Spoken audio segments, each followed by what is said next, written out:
following program was provided by an independent producer solely responsible for its content. The opinions expressed do not necessarily represent the views of this station, its staff, board of directors, or underwriters.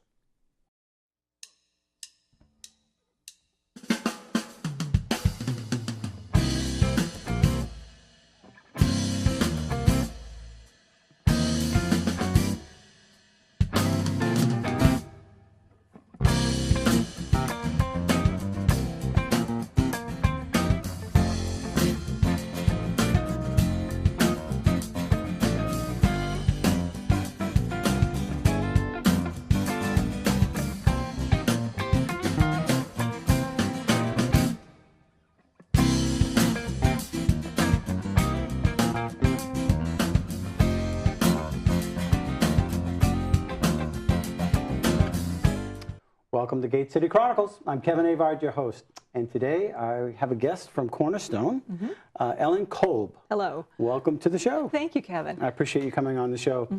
Today's topic is going to be about a right-to-life issue. And I guess it's called the 40 Days to Life. That's right. Today I'm going to take off my Cornerstone hat, and I'm actually a participant in a project called 40 Days for Life. It involves prayer vigil, community outreach, and presence outside facilities where abortions are performed for 40-day stretches, twice a year. It is not confrontational. Everyone involved needs to sign a statement of peace. It is simply a witness, and anyone who wishes to discuss things with the participants can, but it's simply a witness for peace outside abortion facilities. Now, obviously, you're bringing up a, it's not necessarily a protest, if you will, but is it a It is not a protest. It is not a picket. Right. It's a demonstration. A demonstration. Yeah. It seems today, now, when we see demonstrations, obviously what's happening in Missouri, they're agitators. They're people that want to incite violence. There are people that want to incite something to say, hey, see, there's a problem here. Are you ready to handle something like that? If there What we're ready to do is cooperate with law enforcement in any way, although in New Hampshire, for the time that 40 Days for Life has been going on, there has never been a problem. There have been campaigns in Manchester, in Greenland, and in Concord. 40 Days for Life actually goes back to 2007. The first one was held in Texas. Simply some people standing outside praying for a 40-day period and getting to know the workers, women who were coming in. And the relationships that developed through that led to women choosing other options for their pregnancies. It has led to dozens of workers at abortion facilities choosing other lines of work. And the idea is peaceful community involvement simply in witnessing for life. What's significant about the number 40? It comes from a biblical perspective. The people who established 40 Days for Life are Christian, although this is a non-denominational project. Anyone of goodwill is welcome to attend. But they looked to Scripture, 40 days in the wilderness, 40 days of preparation, 40 days of concentrating on prayer rather than just standing up and saying, I'm going to go out and stop abortion today. 40 days of a preparation of witness, prayer, community involvement, peaceful advancing towards a culture of life. Well, we've had since abortion has been, and prior to that, there's been this ongoing battle, and it seems as though it's taken a different twist. I mean, in the past, you've seen violence. People have taken charge their own way and doing some stuff that's not really endorsed by any kind of biblical standard, going out and killing people and stuff like that.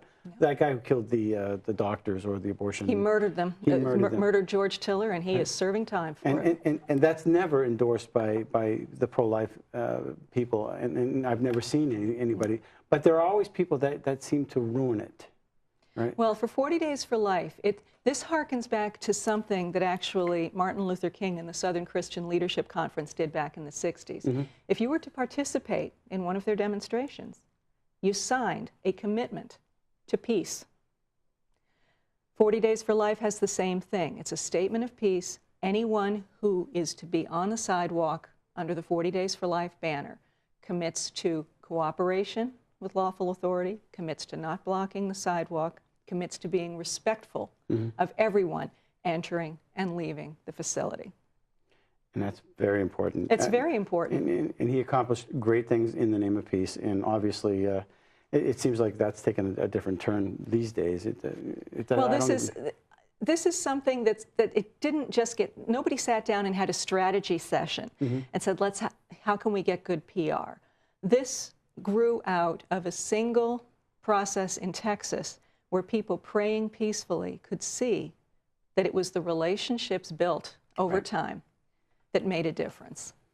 Over the years, I've talked to many women who have had abortions, and you know, I think one of the things that I walk away from our conversation is sometimes they were in a jam, they felt misled, they regretted it, but I never ever held a judgment over them, and I never was condescending, and I think sometimes, more times than not, it actually took them by surprise, and I'm really sorry for that, because it seems as though the media has twisted Christians' perspective. There are people out there. They're not holding a big hammer saying, "Look, you're a dirty, rotten sinner because you killed or you aborted your child." We understand that life comes with all kinds of difficulties, and sometimes we make choices that we regret later. Sometimes the best answer is just to inform the mother. To listen and to inform. And to inform. And that helps them through the whole process. It's not that we're holding a hammer over their head. And sometimes you need forgiveness. And we're not there to blockade. Right. We're not there to yell. Or to preach at people. But at the same time, since the first 40 Days for Life came up, about 9,700 women have determined to take another option for their pregnancy rather than to continue on with the plans for abortion. That doesn't happen from people blockading. That comes from people listening and offering options. The campaign that I participate in most often is the one in Manchester on Pennacook Street. And I always have with me, when I'm standing out there, a card with contact information for the area pregnancy alternatives. And no one's asked for it yet, but it's there. And it's important that when you're witnessing for life, you're not just witnessing against something, but witnessing for something. Right. And really, in the spirit of the name, for choice, I mean, there is another choice other than just, and there's a hunger for this. Right. Just in the last campaign alone, which started in September and just ended, almost 300 locations, 11 countries, 100,000 people participating. This is something going on all over the place.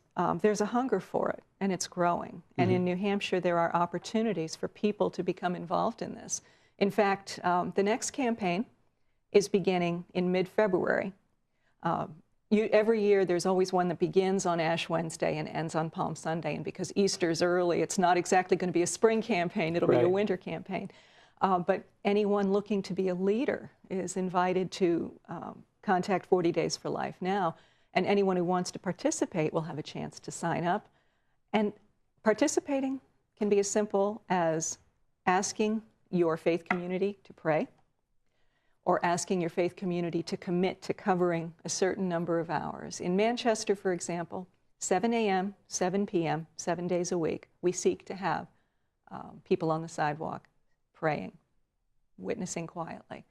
Do we fill every hour? No. But the witness is still there.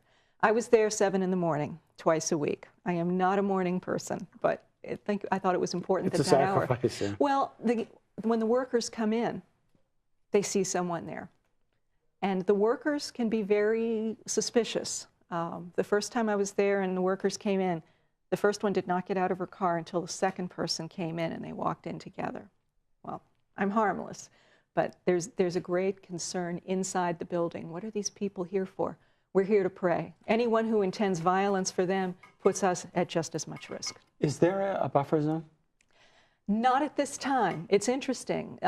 40 Days for Life does not do political work. It is a 501c3. It does not lobby. But whether we like it or not, there is a buffer zone law. However, it is not enforced. It is in court. There is an injunction against it. And the situation right now is the law is on the books, but it may not be enforced, pending the conclusion of the case. So no one is inviting trouble simply by standing outside and praying. Right. The New Hampshire law is so similar to the Massachusetts law that was thrown out by the Supreme Court that a lawsuit was inevitable.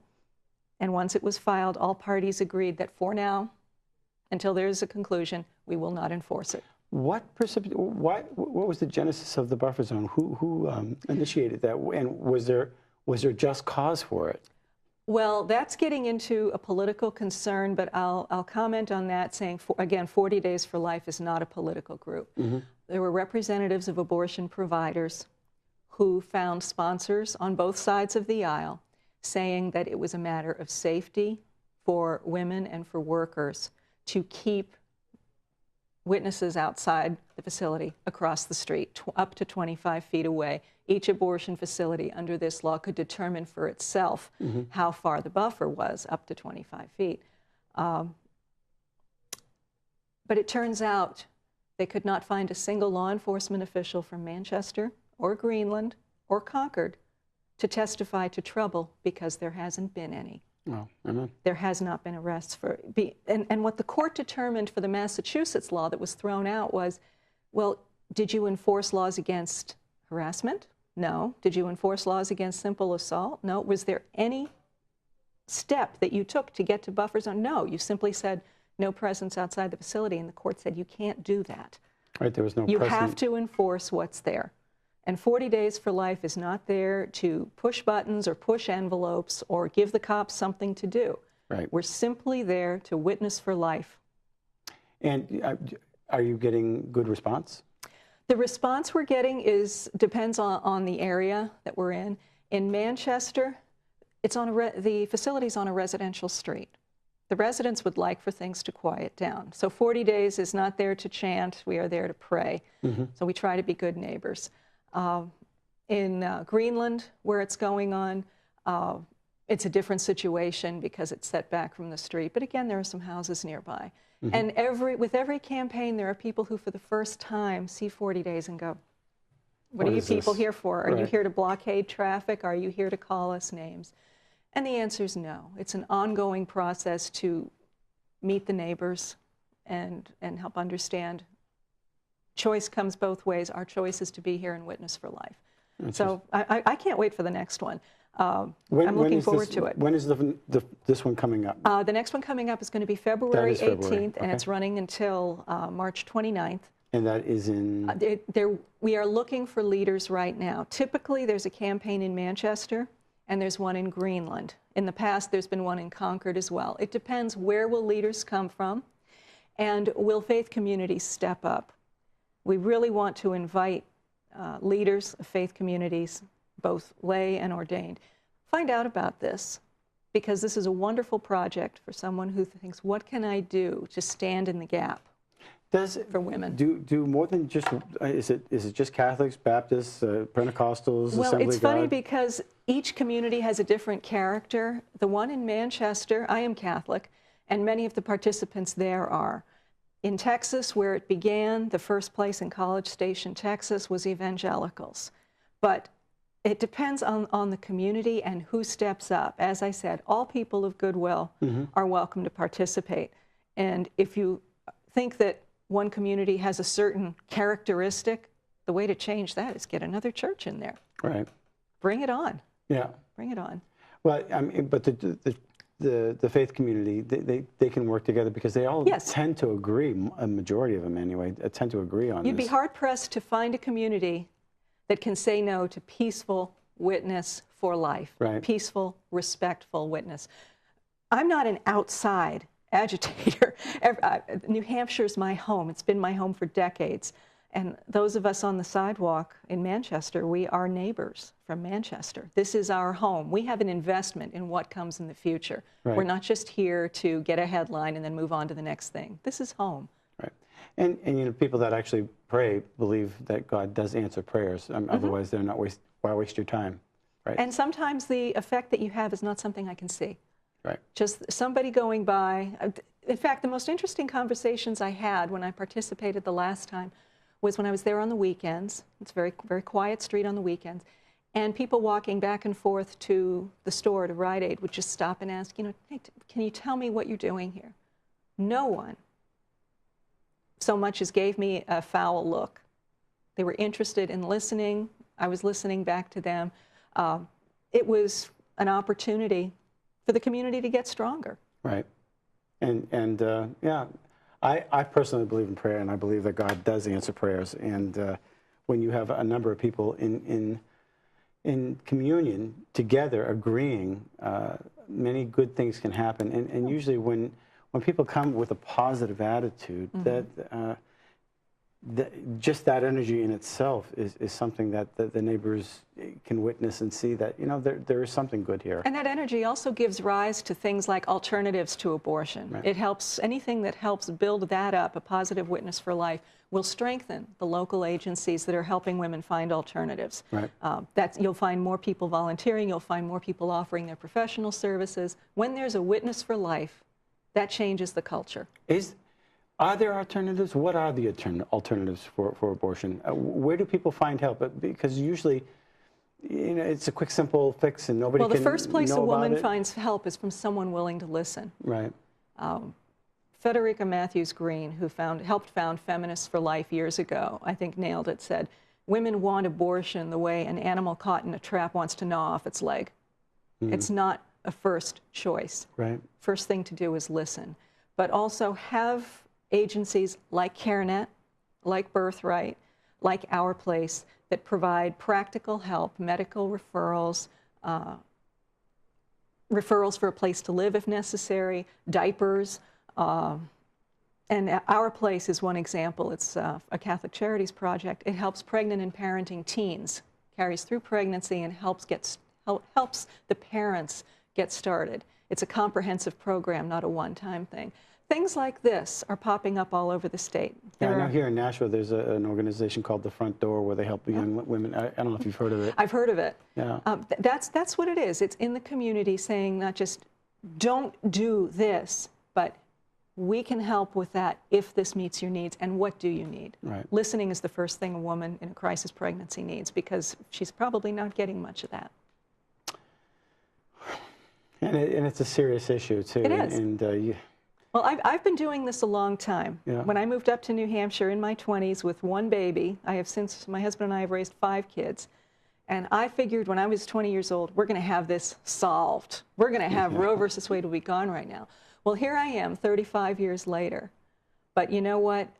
There's no court that is going to wipe things away with one stroke of the pen. Right. There is no law that is going to change everything.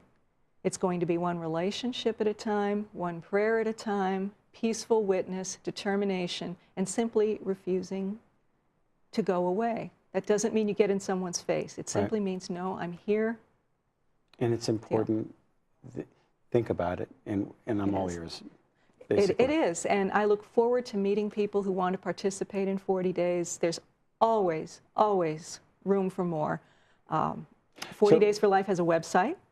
And when the campaigns are set up, that national website that you'll have on the screen will have a place to choose your community. And then you'll find out about where to sign up, who's in charge. It's very simple to become involved. Is there a Facebook page for this? The local campaigns can set up their own Facebook page. There is a national 40 Days for Life has its Facebook page, but as the individual campaigns come up, individual communities can do that. I know the Manchester team, a wonderful leadership team. I'm not part of that, but I have great respect for them. They're very good with social media. Again, it's the character of the individual campaign. And they get it out there. Great. Yeah. Do you serve coffee or anything, or donuts, or is it just a... We don't. You show up, you show up, you do it. Prayer and fasting is actually, it's a three-pronged thing. Prayer and fasting, the vigil outside the facility, and community outreach. And there's usually an opening rally, and that's where you find the coffee and donuts, a midpoint rally, and a closing. And that's so that when, we all may be there at different times, we might not meet each other, but it's important to give each other encouragement and to understand that this goes far beyond just me. We're talking with other people. Right. You know, have you ever heard of Abby Johnson? She is Was she the aborted young lady? She was a director of a Planned Parenthood in Texas, and as it happens, it's the Planned Parenthood where 40 Days for Life had its first campaign. Over time, the relationship that developed between Abby, much to her surprise, and the people who were praying outside, eventually, when she decided she was ready to leave the industry, those were the only people she could turn to.